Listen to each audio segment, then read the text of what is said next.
Hi, welcome back everybody. So what's for dinner tonight? I've got a new recipe for you that I think you're going to love. Actually, it's not new to my family, but it's new to you guys, and I'm sharing it. It's actually one of our secret recipes, one of Bob's all-time favorites, and actually the kids love it too. So when's the last time you made pork chops? Do a lot of chicken in my house, beef, ground beef. Whenever I do pork chops, the family's like, Mom, why don't we have this more often? So why not do some pork chops for dinner this week?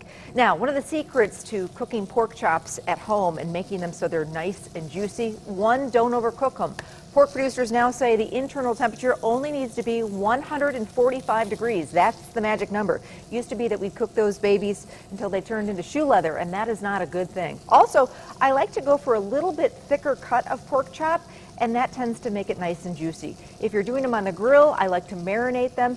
And if you're doing them in the oven, I love to make some sort of a nice pan sauce. But we're going to fry these pork chops, and that's another way to make sure that they're nice and juicy. So picked up some boneless pork chops, about a ½ inch thick, and then I just want to season them with some salt and pepper. And I like to use kosher salt and pepper, and season them on both sides. And this is such a quick fix. For people who say they don't have time to make dinner, you do, you really do. You just need to think about it, put a plan together, and you can throw these together in minutes. Okay, so now that we've got our pork chops seasoned with salt and pepper, I've just got some all-purpose flour here. We all have that in our pantry, right? 1 cup of it, 2 teaspoons of all-purpose, just like a steak seasoning salt, like a Lowry salt or something like that, 2 teaspoons of dried parsley, and some more fresh black pepper.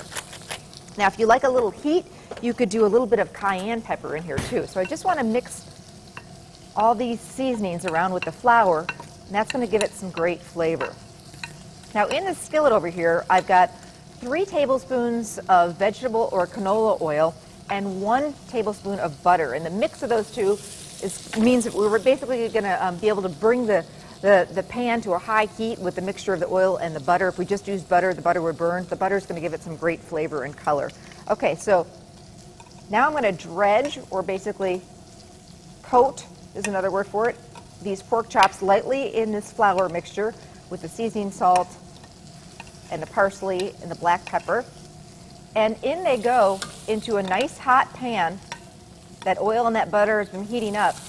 And basically, they just take maybe 5 to 7 minutes per side. I kind of do the old test with my finger, and you want it to be just a little bit firm, but you don't want to overcook them. Again, if you're at all worried about it, use an internal meat thermometer, and the magic number you're looking for when it comes to cooking pork, 145 degrees. Now, I make dinner easy. Went to the deli at Festival, picked up some real mashed potatoes, even with some lumps that they've got right there, not the instant kind, just heated them in the microwave, tossed together a salad, and then I've got these beautiful pork chops, nice and juicy, that everybody is going to go crazy over. So how do you get this recipe? Go to our website, fox11online.com, click on Good Day Wisconsin, and you'll see it right there. You can also pick it up at any area of Festival Foods. You know me, I'm always cooking, even on the weekends. Make sure and watch Good Day Wisconsin Sunday. I'm cooking up some killer burgers, Italian burgers with fresh mozzarella cheese and a mayo pesto sauce on ciabatta rolls that will absolutely knock your socks off. And today, make sure and watch Living with Amy.